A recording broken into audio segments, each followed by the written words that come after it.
Voltamos! Falei que eu não ia demorar? Voltamos então com a nossa terceira e última parte do assunto sobre verbo. Então a gente entra agora no chamado pretérito imperfeito.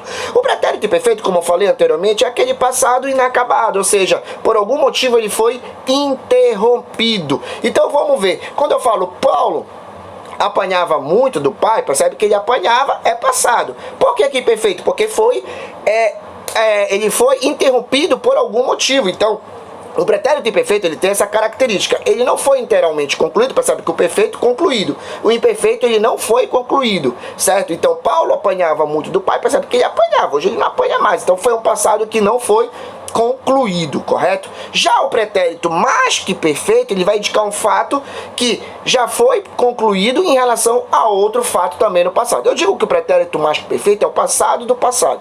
E eu digo mais ainda, que o pretérito mais que perfeito é aquele em que quando você conjugar esse verbo, quando você visualizar esse verbo, o som dele vai ser completamente estranho aos seus ouvidos. Então vamos lá. Quando você resolver o problema, eu já o resolvera. Percebe que o vocábulo resolver aí é um pretérito mais que perfeito. Percebe que aquele som é um som que você não está habituado a ouvi-lo. Então, quando você resolver o problema, eu já o resolver. Então, o pretérito mais que perfeito é o passado do passado. Por que passado do passado? Quando você resolveu, opa, eu tenho um passado aí. Quando você resolveu, já resolveu. Tenho o primeiro passado. O problema, quando você resolveu o problema, eu já o resolver. Então, quando ele resolveu, passado. Ele já o quê? Já o resolveram. Ou seja, quando ele resolveu alguma coisa, antes dele resolver, alguém já tinha resolvido aquele problema. Por isso que o pretérito mais que perfeito é chamado de passado do passado. Então tem um passado, só que antes desse passado já houve uma conclusão dele. Eu tenho o futuro é classificado como o futuro do presente e futuro do pretérito, né?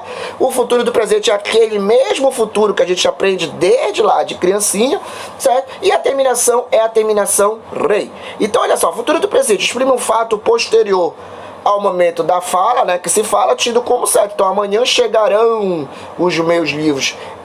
Amarei você de janeiro a janeiro, né? Aí eu tenho situações do futuro do presente. Então, ele exprime um fato posterior ao momento da fala, tido como certo.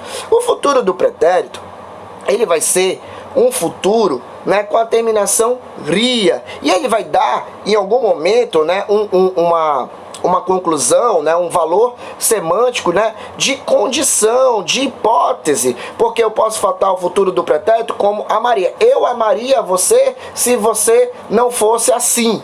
Ó, eu amaria, não quer dizer que eu vou amar, né? Não quer dizer que eu amei, não quer dizer que eu vou amar, tu tá entendendo? Então, amaria, todas as terminações ia, né, são considerados ali futuro do pretérito. Então, futuro do presente, terminação rei. Futuro do pretérito, terminação ria.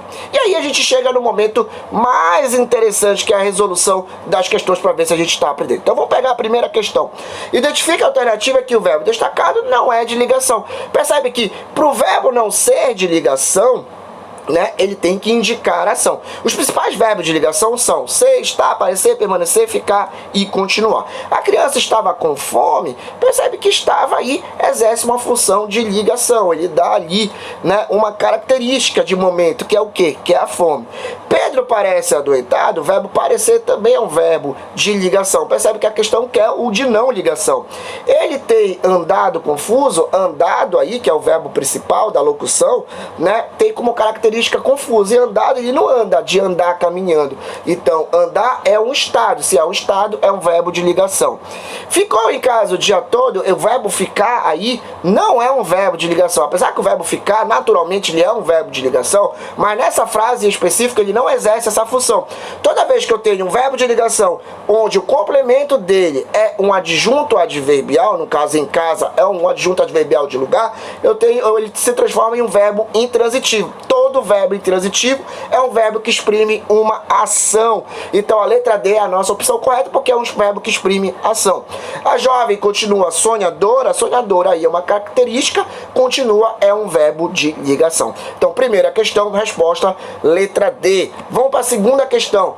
Nesse fragmento poético, cantando, espalharei porto da parte, né? Se a tanto me ajudar o higiene e arte. Encontra-se respectivamente formas verbais nominais. Olha, cantando é um verbo terminado em NDO. NDO é o que? Gerúndio. E ajudar é um verbo no infinitivo. E aí ele colocou de uma outra forma. Ele colocou gerundial e infinitivo. Gerundial é gerúndio, infinitivo é verbo no infinitivo. Lembrando que gerúndio, verbos terminados em NDO. Infinitivo, verbos terminados em A, E, I. Resposta correta, letra B da segunda questão. Vamos para a terceira. A locução verbal sublinhada exprime o processo em sua fase inicial. Percebe que ele quer uma locução verbal, que também é chamada de perífrase verbal ou expressão perifrástica, quando eu tenho dois ou mais verbos expressando apenas um, ou seja, onde eu tenho apenas uma oração. E aí ele quer o valor semântico dessa locução verbal. Na letra A, se eu deixar para escrever não tem um valor semântico inicial, correto? Letra A não é. Letra B, aos 20 anos escreveu suas memórias, daí por diante é que começou a viver. Opa, começou a viver é uma locução verbal. Percebe que eu tenho aí, né, um pronome pessoal oblíquo aí, né? Começou a viver. Mesmo assim eu tenho uma locução verbal. Começou a viver não expressa uma fase inicial de começar? Sim. Então a letra B é a nossa opção correta. Então começou a viver expressa sim um valor semântico de fase inicial. Resposta correta da nossa terceira questão, letra B. Vamos para a quarta questão. Análise do emprego dos tempos verbais. Há algum tempo venho estudando as piadas. Revela aqui semanticamente as duas formas em destaque indicam nessa ordem as noções de... Olha, o A, ele possui uma ideia de há algum tempo de passado. E venho estudando e mostra uma ideia de quê? De continuidade. Então, a resposta correta da nossa quarta questão é logo a letra A, nossa primeira. A, passado, venho estudando uma ideia de continuidade. Vamos para a nossa penúltima questão, quinta. Restam outros sistemas fora do solar a colonizar, o termo verbal sublinhado está no modo, percebe que modo eu só tenho três. Modo indicativo, certo? Eu tenho o modo indicativo, modo subjuntivo e o modo imperativo. Correto? Então, aí, nesse caso, em específico, colonizar, né? Eu tenho gerúndio, particípio, infinitivo, pretérito perfeito ou futuro. Então, vou verificar aí. Colonizar, ele apresenta uma forma o quê? Uma forma infinitiva, né? Uma forma infinitiva. Percebe que os verbos no infinitivo são aqueles verbos terminados em A, E e I, correto? Então, se ele pede aí, né, a classificação desse termo verbal, é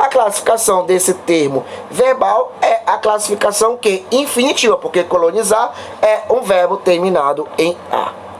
Sexta e última questão, todas as alternativas apresentam locução verbal, exceto, vamos ver, percebe que para que eu tenha locução verbal, tem que ter dois verbos juntos formando apenas um e eles estejam ligados ao mesmo sujeito. Letra A, se ele fosse morar longe, olha, fosse morar, certo? Quem é que vai fazer a ação de ir, né? Ele. Quem vai morar? Ele. Então aí na primeira eu tenho uma locução verbal, tá ligado ao mesmo sujeito. Bastava me ignorar se ao menos aí reticência, né? Bastava. Quem bastava? Ele ou ela. Quem vai ignorar? Quem vai ignorar não é ele ou ela. Quem vai ignorar é a mim, sou eu. Esse me aí, que é um pronome pessoal oblíquo, assume uma função sintática, né, de sujeito da minha oração. Só que de sujeitos completamente diferentes. O verbo bastar tem um sujeito, ignorar tem outro. Bastava ele. Quem vai ignorar? Quem vai ignorar não é ele. Quem vai ignorar a mim.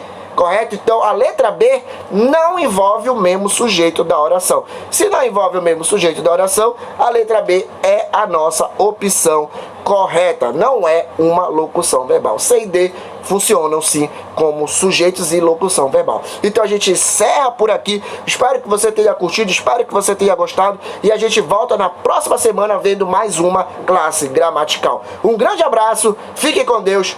Valeu. Tchau, tchau.